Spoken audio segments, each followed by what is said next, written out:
Bonjour, ici Pierre de Voltap. Aujourd'hui, nous allons voir comment utiliser le mode données de Voltap, qui va vous permettre de créer un véritable système avancé de base de données, sécurisé et scalable, pour vous permettre de gérer les utilisateurs, les données ainsi que les fichiers de votre application.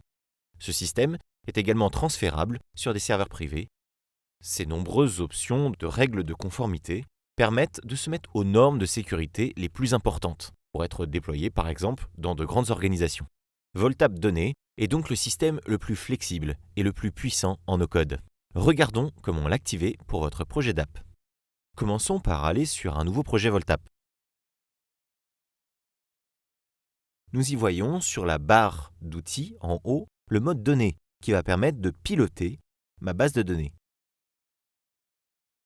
Ensuite, allons sur Supabase. Il s'agit d'un outil de base de données que nous allons piloter avec ce mode données. J'ai déjà créé mon compte Supabase et j'y ai déjà créé mon organisation. Je clique sur Nouveau projet, New Project, puis je sélectionne mon organisation test. Je donne un nom à mon projet de base de données, New App.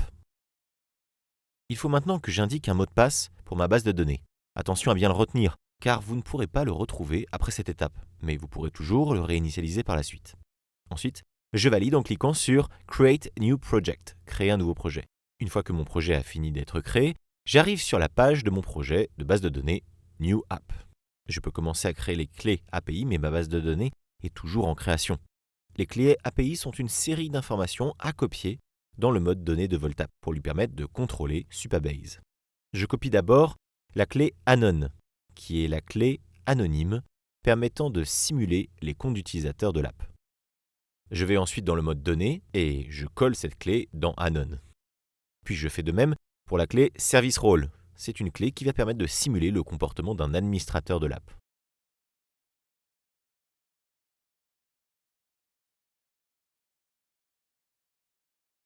Je dois ensuite aller dans Settings, dans le menu à gauche, puis dans le sous-menu API pour y trouver les clés de connexion de ma base de données. Ensuite, je copie aussi la clé JWT pour JSON Web Token.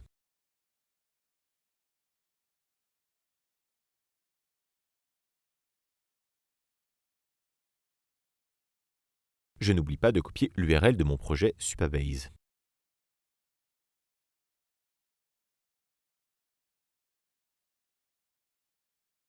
Je vais ensuite dans le sous-menu de Supabase appelé Database pour copier les informations de connexion.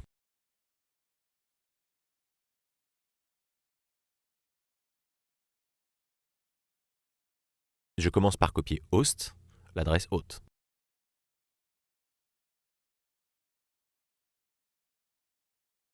Puis je copie le database name, le nom de la base de données.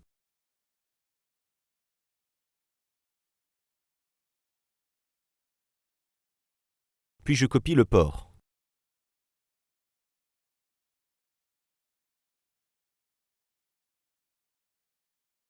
Enfin, je copie l'utilisateur, donc le user.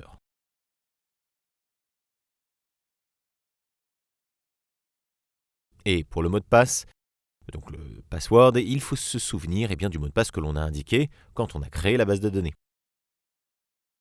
Comme vous le voyez, les cases cochées dans le mode données de Voltap indiquent que les informations ont bien été prises en compte. Il faut maintenant retourner sur Supabase pour créer les tables dans sa base de données. Ces tables constituent différentes sous-parties où sont stockées les données dans la base. Je vais dans le menu gauche dans Table Editor, éditeur de table, puis je clique sur Créer une nouvelle table, Create a new table.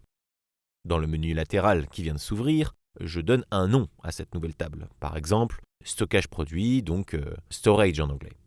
Ensuite, dans Description, j'explique ce que contient la table. La case RLS signifie Row Level Security. Cela signifie qu'il y a par défaut des règles de sécurité en fonction des utilisateurs. Donc un utilisateur aléatoire ne peut accéder qu'aux données auxquelles on lui a donné accès via ces règles. Nous allons créer une Row Level Security un peu plus tard, mais c'est important de laisser cette case cochée pour pouvoir avoir cette option. En bas, on commence à structurer les colonnes, ce qu'on appelle les champs de sa table, ou field en anglais. On pourrait importer des données d'un tableur avec le bouton Import Data via Spreadsheet. mais nous allons créer des données de 0.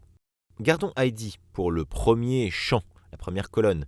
C'est l'identifiant de la ligne. Ce sera un nombre entier avec 8 bits par exemple, représenté par le type int 8. Le nombre de bits permet de définir la précision du nombre. On laisse la case primaire, primary, cochée. La clé primaire dans une base de données ou dans une table donc permet de définir cette donnée comme référente pour toutes les autres données de la même ligne. C'est ainsi qu'on reconnaîtra cette ligne dans la base de données. Je peux laisser la deuxième colonne, le champ créé à, created at, qui est de type date. Ensuite, dans le troisième champ, je vais mettre quantité, quantity, avec pour type int 8.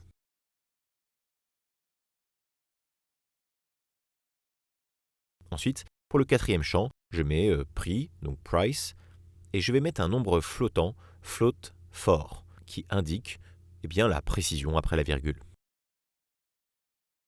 Tiens, j'ai oublié de dédier un champ au nom du produit.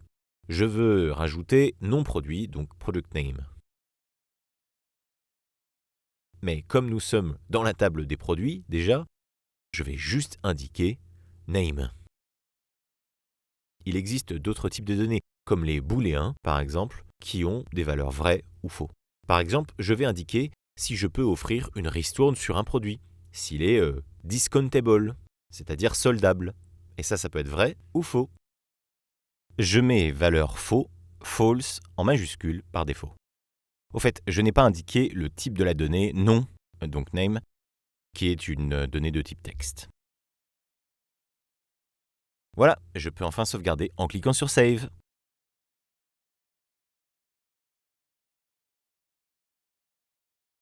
Et ma table est générée.